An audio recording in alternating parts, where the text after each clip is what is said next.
My name is Janet Ulochin. My name is Andy Bartholomew. I'm Gina Michelle. I am Linda Mariner.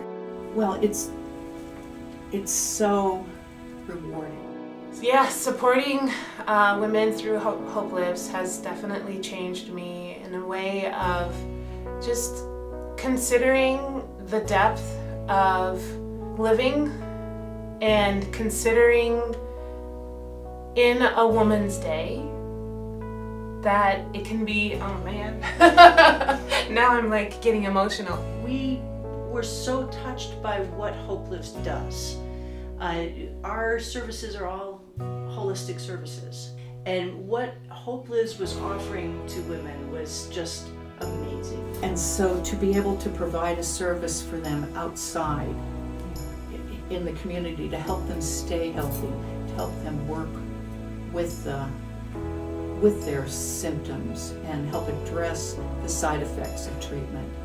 And I have found my Hope Lives clients to be some of my most rewarding.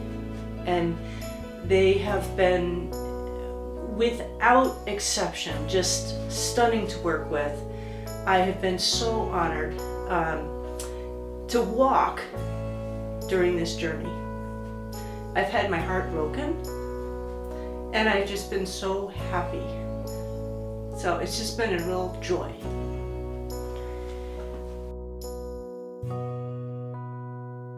I think it's mostly that it got me involved in something positive with other women going through very similar situation. Hope Lives is kind of says it.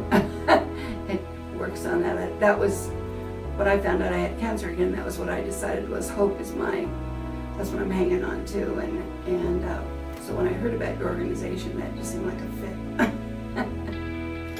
Just the idea of being able to help women in the situation, the difficult situation of being diagnosed with breast cancer. Prior or after we had joined the organization, my mom actually got diagnosed, which was last year. And so now it means even more. I remember being greeted by Leah and Mary and Peggy, and they were both just so genuinely glad to see me. And I teared up just walking into the room. I was most worried about having energy with my daughter and missing out on what I thought was going to be 6 months, but really was 8 months. So will I not be able to interact with her? You know, how much will I be in bed? What will she remember of this? And as a single mom, anything extra I had wasn't going to go to go have these services for me. And I liked the way that Hope Lives put the time limit and said, this is for you. You go do this for you. And if I had not had complementary care, I'm not sure how much energy and how engaged I could have been without some of that. And then when I started losing hair, I got up early in the morning, early before the sun rises really, so that my husband doesn't have to see me, right? So I went outside in the porch, and then I had a square thing about like this. I just wrapped it up, and I started doing this, right? Then I realized that my husband is right by me, and then brushing my hair. And then that was really, that was a beautiful moment. And then I said to myself, I will never return, favor back to him. He did so much. I think one thing for me is I have 2 teenage daughters, and it was, one of the hardest things probably the hardest thing I've ever had to do is to tell them that I had breast cancer. But I also wanted them to see me doing something really hard, and now we talk about that, like we all can do hard things, and they use that language too.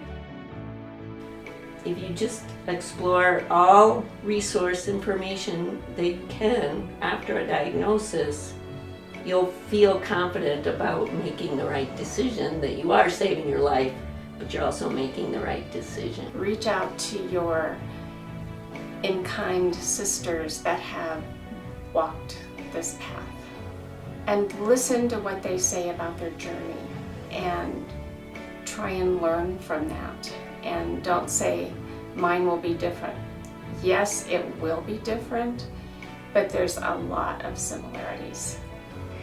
I think the hardest part for me has been the realization that I can't keep being a human doing and doing. I can't, nor should I, and I don't have to maintain that pace of life. It's okay to be, and right here, right now, in the minute that I've got, to breathe and remember that this right here, right now is a gift. And tomorrow, who knows what we'll have. Yesterday, that's already done. But in cancer, I think you realize more than ever how much beauty there is in here and now. The most important thing for me is I've changed my vocabulary. And I don't use the word but anymore, I use the word and. And I say that because I had breast cancer, I had a very early stage, and I was really lucky that it was early, and it could have been worse. But there's no but. It still mattered, and it was still awful and scary. And it's funny how that's moved into the rest of my language, because whenever you say but, it negates what you just said, or it just belittles it. Mm-hmm. And I've become an and person. I've stopped using the word but and become an and. Think about the Hope Lives program and try to capture your experience in just a couple of words. What words pop up for you? Community, support, Gratitude. Cliche, but Hope Lives is hopeful. It's life-giving. It's so, I don't have the words for it, but what it's like an ability to give back to the community, to the women that are going through breast cancer treatment.